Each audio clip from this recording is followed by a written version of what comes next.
स्माबिया।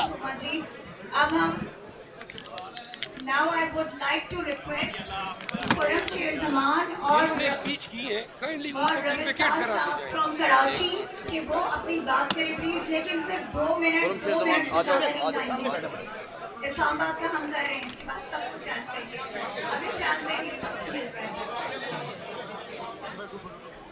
जी। Hello Khurram शेर-जमान और रविस्तान जी। औज़ुबिल्लाहि मिनश शैतानिर रजीम, बिस्मिल्लाहिर्रहमानिर्रहीम, अस्सलाम वालेकुम। मैं आज से कुछ दिन पहले भी एक बात कह रहा था और आज मैं वापस गुजारिश करूँगा कि यहाँ पे हमारे जितने भी जर्नलिस्ट बैठे हुए बाहर से हों या पाकिस्तान से हों, मैं आप सबसे गिला करूँगा। वो मेरा गिला ये है कि जो कुछ कराची के अंदर हुआ, जो जुल्म कराची के अंदर हुआ, जो डे लाइट रॉबरी कराची की हुई, उसको तो मुझे ऐसा फील हुआ कि जैसे कोई भूल गया कि पाकिस्तान के अंदर एक शहर कराची भी है। जिस तरीके से MQM को शहर कराची के अंदर ये तोहफे की शक्ल में सीटें बांटी गई, मैं आपसे लफ्ज़ इस्तेमाल करूँगा, बांटी गई, उसके ऊपर मुझे ऐसा फील हुआ कि जैसे कोई आवाज़ उठाई नहीं गई। क्योंकि आप ये याद रखें कि तहरीक इंसाफ ने जब 2018 में भी अपनी हुकूमत बनाई थी, तो उसके अंदर सबसे बड़ा रोल जो प्ले किया था वो शहर कराची ने किया था। और हमने ये देखा कि जब 2024 में इलेक्शन हुए तो जितना वोट तहरीक इंसाफ को शहर कराची में इस दफा मिला वो शायद 2018 में भी नहीं मिला होगा।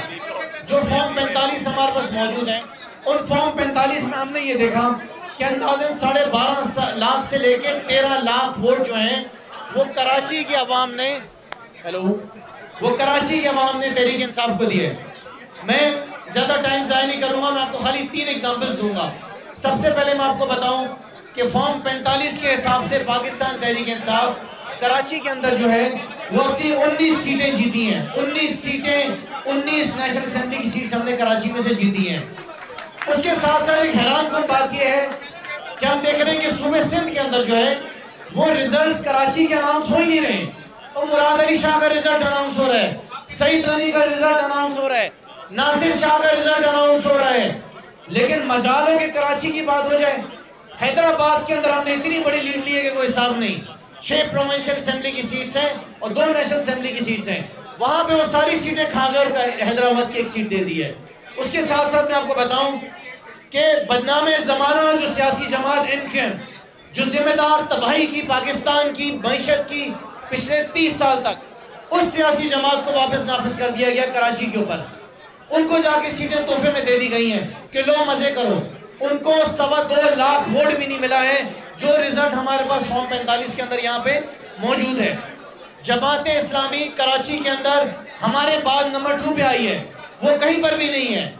उसके साथ साथ पीपल्स पार्टी तीसरे नंबर पे थी, TLP चौथे नंबर पे, और MQM जिसको बांटा गया है सीटें वो 5वें नंबर पे थी, 5वें नंबर पे। ये हम फॉर्म 45 के अंदर उसको साबित करेंगे। सो मैं आपको खाली 3 एग्जाम्पल्स दूंगा और उसके बाद मैं खत्म करूंगा कि NA 236 में हमारे कैंडिडेट ने 1,03,640 वोट लिए और उसको कितने वोट दे दिए? उसको 1300 वोट दे के फारिग कर दिया। 1300।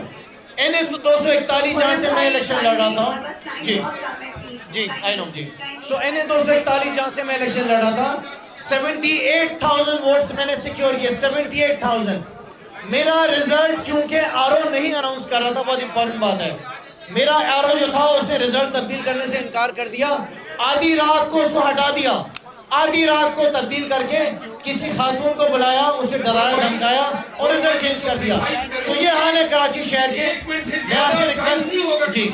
मैं आपसे रिक्वेस्ट करूंगा कि प्लीज हाईलाइट कराची को प्लीज हाईलाइट करें। Thank you very much. Time किसी भी स्पीकर को नहीं दिया जाएगा, हमारे पास टाइम कम है, इंटरनेशनल मीडिया है, इनका टाइम बड़ा कीमती है। यहाँ पे स्पीचेस न करें, प्रिसाइजली बताएं फॉर्म 45 पे आपके कितने वोट हैं, 47 में आपको कितने वोट हैं।